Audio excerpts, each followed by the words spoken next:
It's not a cupcake schedule by any stretch of the imagination, and I say that to say this. There is still a chance, a good chance at that, Colorado only wins.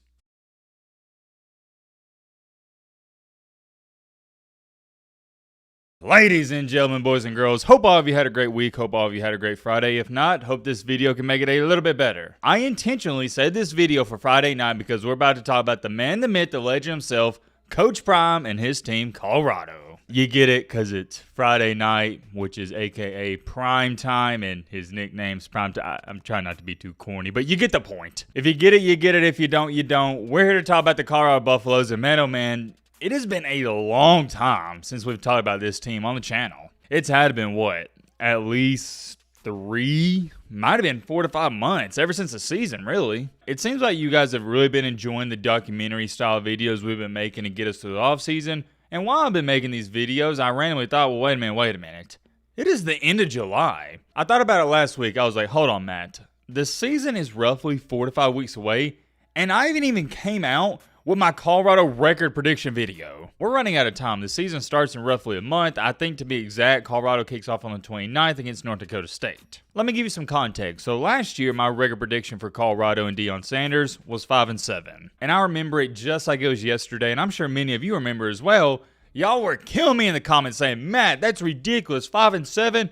Ain't no way Colorado's going at bare minimum 7-5, 8-4. And what I try telling all of you, there's no way they win 7 or 8 games, and we'll see. And we most certainly did see. I was actually being generous because they didn't even win 5 games. They finished the season 4-8, so my prediction, it was close to being spot on. Did want to touch on that a little bit in case you were curious what my prediction was last year. And I already know the same thing's going to happen. I'm going to give out my record prediction this year, and all these fans or you guys watching this video, you're going to be extremely upset. You're either going to really like it, you're either going to really dislike it, but at the end of the day, I'm going to get close. Or at least I think I'm going to get pretty close, but who knows? I guess we'll have to wait and see. Y'all know this as well. It is not a secret. I love Coach Sanders. I love the entire Sanders family. Great relationship with them. But, and I have a really big, ginormous but, you better believe this, I got to give you the cold, hard truth, and I got to give you my honest opinion. You got to understand something. Just because I like Coach Prime, Shiloh, Shadur, and Travis Hunter,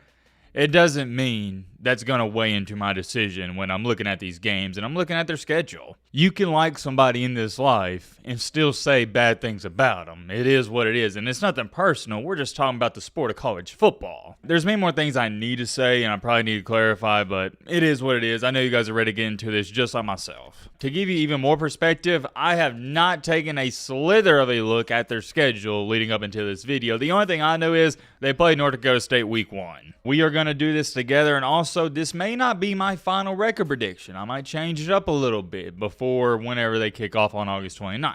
Without further ado, let's pull it up and let's take a look at it. Okay, I was right. They do kick off against North Dakota State on a Thursday night, which is August the 29th. Starting out hot at number 1, I just got to throw this out there. I can't wait to get back to doing the live reactions. Those are my favorite videos to make on the channel, and let me give you some insight on North Dakota State. I think your casual fans going to say, oh yeah, this is a cupcake, but you are sadly mistaken if you believe that. North Dakota State is a powerhouse in the FCS. They are the real deal, and I believe, wasn't it North Dakota State who beat Nebraska 2 years ago? I'm pretty sure that was them. It might have been a different team. Correct me in the comment section if I'm wrong. Point is, North Dakota State can play, and as we're, okay, yeah, I was looking for it. They do have a line, and Colorado is favored by 8.5 points. The first thing I'm going to tell you about this game is this right here.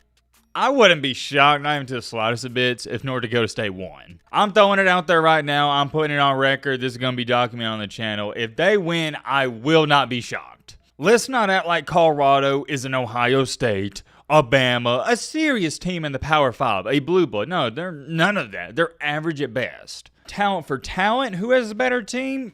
I'd say since Colorado does have the almighty Shadur Sanders and Travis Hunter, one of the best quarterback and wide receiver tandems in the nation, I think I give this slight edge to Colorado. On the defensive side of the ball, that's going to be something to watch. Just due to the fact Colorado does have Shadur, and I've heard the offensive line has improved immensely, I'm going to roll with Colorado in game number 1, but I'm not confident in that prediction. I look at every game from this perspective. If I had to bet my house on a team, who am I betting my house on? And as where it stands right now, that's Colorado. I trust them a little bit more. And here's where things get juicy. Heading into game number 2, we got the Cornhuskers, Nebraska. Whew, that's going to be an intense game. Nebraska's got the new 5-star, highly regarded quarterback, Dylan Raiola. I'm looking at this as well. It's going to be a night game. What about that? For those of you who don't remember last year, Colorado put a butt whooping on Nebraska, but I'm chalking that up to Nebraska's quarterback, Jeff Sims. He just sold the game. Nebraska's entire offense was awful. They didn't even give themselves a chance to win. To tell you the truth, top to bottom, I think Nebraska has the better team. And for Nebraska, I'm already knowing this will be the biggest game of the season. Nebraska fans have been talking about this rematch ever since they've lost to Colorado last year. That's how big it is. To Colorado, I don't think it's that big of a game just because they blew out Nebraska last year, and I think they may take them lightly. I have a hard time believing Colorado wins this game. I really do. I'm taking Nebraska. So currently, just to keep it up to speed, Colorado is 1-1. After the loss to Nebraska, they got one of the best games I watched last year.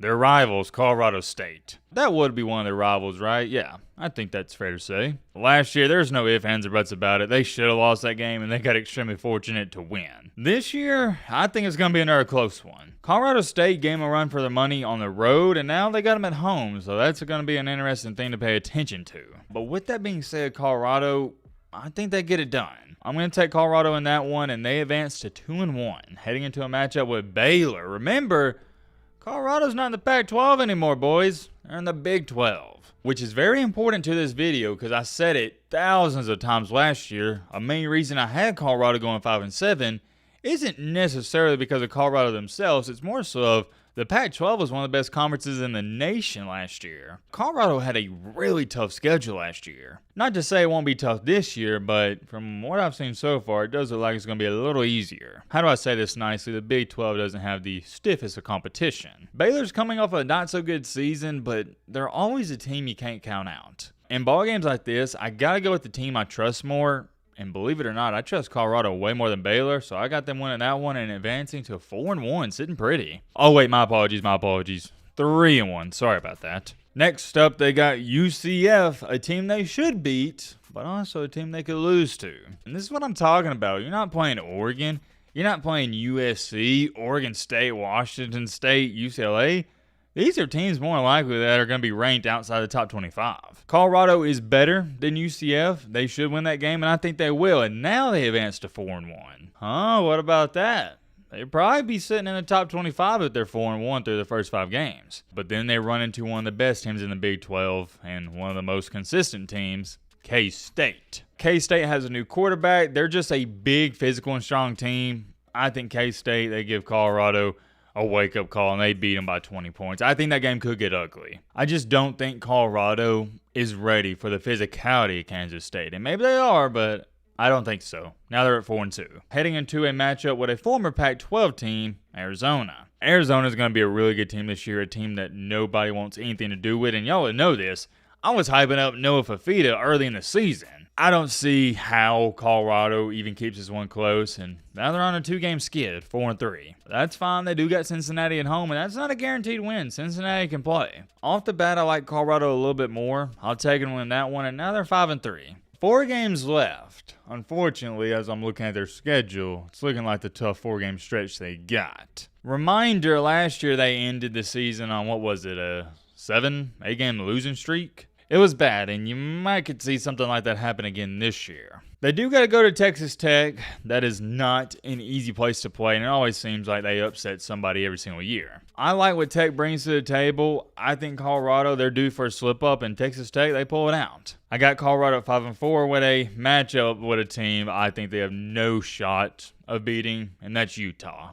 Look, man, Utah is, well, they're Utah. Cam Rising's returning for his 13th straight year, and they're just going to beat the absolute crap out of Colorado. They are going to ground and pound these guys to death. It's going to get ugly, and it's going to get ugly quick. Now Colorado, they're sitting at 5-5 with 2 games to go. They do got Kansas on the road, and Kansas is an interesting team because they could be in the top 25 at the end of the season. Who knows? This is one of those games where I believe Colorado won't be favored, but I think they win a game they're not supposed to win, and they beat Kansas. Now they're 6-5, going to a bowl game with 1 game left against Oak State. Oklahoma State has Ollie Gordon, but remember, Oklahoma State is also a team that could lose to anybody. They could beat anybody. Well, they couldn't beat anybody, but they could beat some really good teams, but they can also lose to some really bad teams. This is a home game for Colorado, but I do like Mike Gundy to pull this one out, and that makes Colorado finishing the season, the regular season at that, 6-6. I'm really confident in that prediction, 6-6. I like it. And I know, trust me, hold up, Timothy, before you run to the comment section, hear me out. All my Colorado fans, listen to this part if you don't listen to any other. I know you're not going to be pleased with me saying you're going 6-6 this year. That's not what you want to hear. But I also want you to realize that is a step in the right direction. 6-6 would be a good season. The media would still trash you. They'd say, oh, well, Deion's not this, Shadur, he's a fluke. They're still going to trash you for losing 6 games, but in reality, that is good for the state of this program. I said it the day Deion took the job at Colorado. This is not a short-term rebuild. This is a long-term rebuild. You got to look at the bigger picture. Last year in the summer, I stated the goal should be to win 3, 4, 5 games. Then the second year, win 6 games, get to a bowl game. Then the third year, that's when you strive for 8 wins. The third year is the year where it's like, all right, 8 to 9 wins. That's when you should expect that. Then year 4 and year 5, if you get to that point, that's when you start talking about maybe 10 wins. People aren't patient, but to tell you the truth, even winning 8 games in year 3 or heck, even year 4, maybe even year 5, that'd be a fast track to success. This Colorado program, before Deion took the job, was the worst program in all D1. It's not an extremely tough schedule looking back at it. Who's your top 25 teams potentially? K-State, that's 1. Arizona, 2. Utah, they're going to be a top 10 team, maybe even top 5. 3. Kansas might be in there, 4, and Oklahoma State, 5. It's not a cupcake schedule by any stretch of the imagination, and I say that to say this. There is still a chance, a good chance at that, Colorado only wins 4 or 5 games. I don't think they only win 3 games. That'd just be, I don't see any chance of that happening. I'd say the bare minimum's 4 or 5, but they also could win 7 or 8 games. I think there's a legit possibility Colorado wins 7 or 8 games this year. Last year, no, there was no shot. There's many more things I can say. I can't wait for the season. Let me know your thoughts down below about Roman.